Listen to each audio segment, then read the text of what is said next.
Good morning সবাইকে।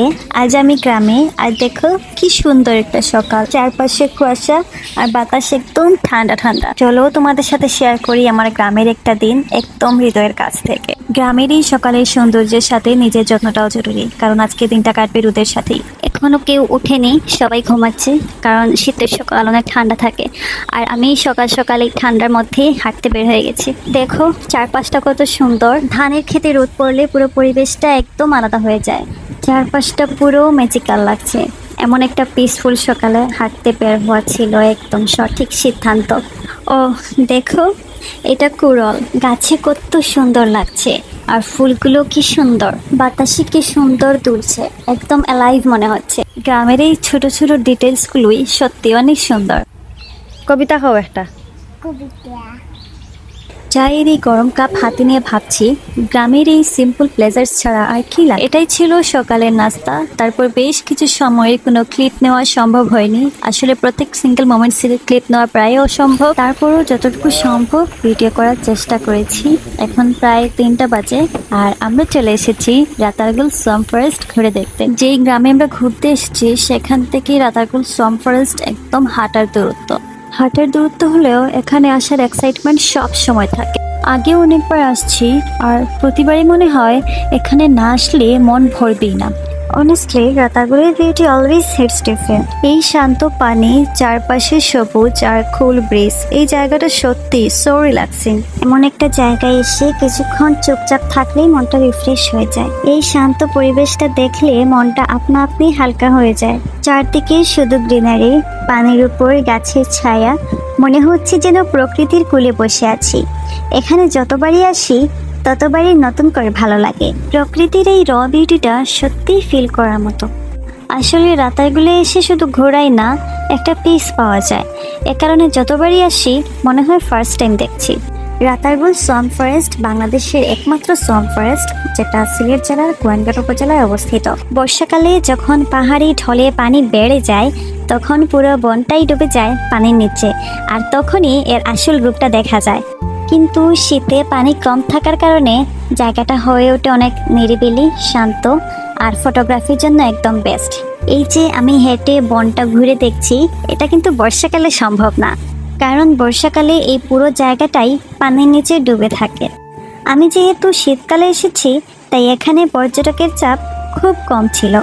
আপনারা যারা আমার মতো ভিড় এড়িয়ে শান্তভাবে প্রকৃতিকে উপভোগ করতে চান, তাদের জন্য শীতকাল রাতারগুল ভিজিট করার একটা দারুণ সময়। এখানে ঘুরতে এলে কিছু জিনিস অবশ্যই মাথায় রাখা জরুরি। প্লাস্টিক বা ময়লা পানিতে ফেলা একদম নিষেধ। উচ্চস্বরে গান চালানো বা চিৎকার করাও পরিবেশের জন্য ক্ষতিকর, কারণ এটা শুধুমাত্র একটা দর্শনীয় স্থান না, এটা বহু প্রাণীর নিরাপদ আবাসস্থল। শতাব্দীর বেশি সময় ধরে স্থানীয়রা এই বনের সঙ্গে সহাবস্থানে বসবাস করছে।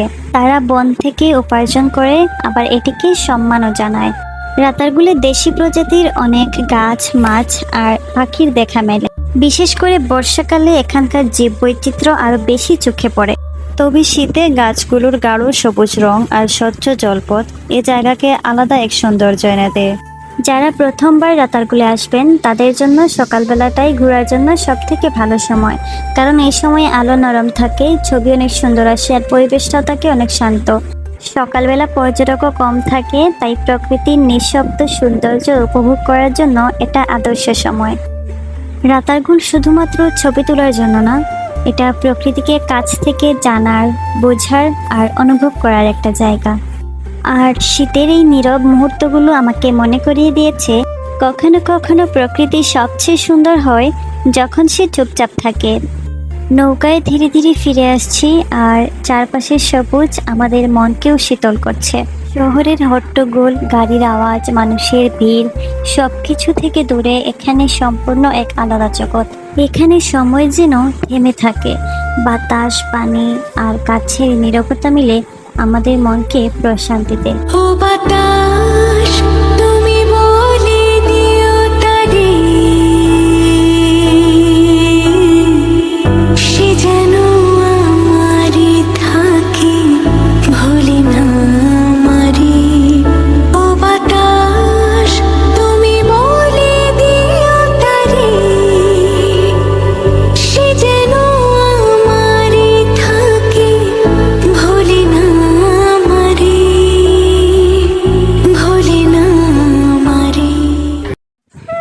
পথে রাতারগুলের এই ছোট্ট রিসোর্ট ঘুরে দেখলাম।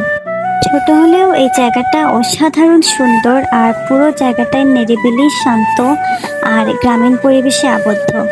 রিসোর্টের ডিজাইন খুবই মিনিমাল, কোনো অপ্রয়োজনীয় জটিলতা নেই, শুধু প্রকৃতির সঙ্গে একরূপ শান্তি। ভাড়া কত বলেছিল মনে নেই, তবে এই অভিজ্ঞতার জন্য যে কোনো মূল্য সত্যিই অনেক কম। আমার তো রিসোর্টটা অনেক ভালো লেগেছে, যদিও আমার এখানে থাকার প্রয়োজন পড়েনি। এই তো আমরা বাড়ি ফিরে এসেছি। ফিরে এসে আবারও ঘুরে ঘুরে ভিডিও করছি। এটা হচ্ছে একদম শেষ বিকালের দৃশ্য। এখানকার মানুষরা খুবই বন্ধুসুলভ, তাদের সাধারণ জীবনযাপন আমাদের শহরের ব্যস্ততা থেকে সম্পূর্ণ ভিন্ন অনুভূতি দেয়। চলুন একবার চোখ পড়ে দেখি গ্রামের চারপাশ, শুধু দেখলেই শান্তি মেলে।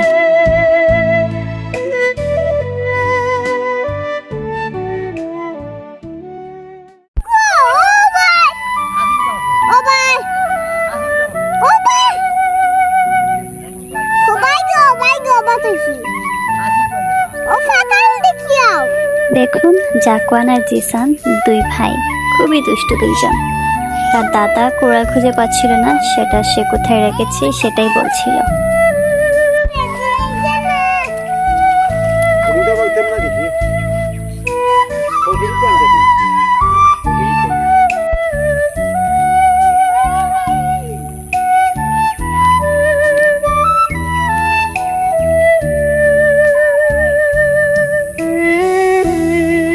পুরো দিনটা বাইরে কাটিয়ে এখন সন্ধ্যা নেমেছে, আর আমি এখানে শাড়ি পরে গ্রামের মেয়ে সেজে রান্না করার প্রিটেন্ড করছিলাম। মাটির চুলার সামনে চায়ের কাপ হাতে, সন্ধ্যার নরম আলো আর ধোঁয়াটে গন্ধে দিনটা যেন হাওয়ায় মিলছে। এই যে এখানে পিঠা বানানোর প্রস্তুতি চলছে।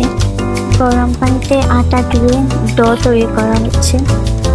আমার মই অসুস্থ থাকা সত্ত্বেও আমার আবদার মেটানোর জন্য পিঠা বানাচ্ছিলেন। সবকিছু তিনি ভালোবেসে একা হাতে করছিলেন। ডোর মিশ্রণ তৈরি হয়ে গেছে, এখন এটা ঠান্ডা হওয়ার জন্য রেখে দেওয়া হচ্ছে। পুরোটা ঢেলে দিয়ে নেড়ে নেড়ে দিচ্ছেন যাতে কিছুটা ঠান্ডা হয় মিশ্রণটা। ঠান্ডা হওয়ার পর মিশ্রণটা তিনি মেখে ডো বানাচ্ছেন। তখনও পুরোপুরি ঠান্ডা হয়নি, কারণ এটা গরম অবস্থাতেই মাখাতে হয়, তাহলে ডো পারফেক্ট হয়।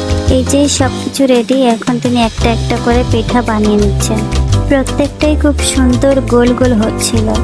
আজকে ঘরে আসলেই এক অন্যরকম ভাই। মইটি পিঠা বানাচ্ছেন আর পাশেই আমরা সবাই গল্পে ডুবে আছি। পিঠা বানানোর এই সময়টা আমার খুব ভালো লাগে। এমন মুহূর্তগুলোতে মনে হয় ঘর মানেই মানুষ, আর মানুষ মানেই উষ্ণতা। সবার সাথে এই সিম্পল মোমেন্টসগুলো somehow feels really special. Honestly এই ভাইবটা খুবই rare.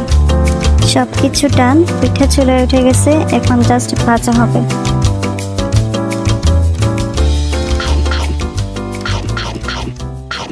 And that's how the day ended, walking back through the dark fields, just us, the silence and some loud fox calls. Not gonna lie, ধানক্ষেতের ভেতর দিয়ে রাতের পথটা একটু ভয়েরই ছিল, but that's the real village experience. রাত বাড়ছে আর আমরা হাঁটছি ধীরে ধীরে, দিনটা এমনভাবেই শেষ। Bye bye.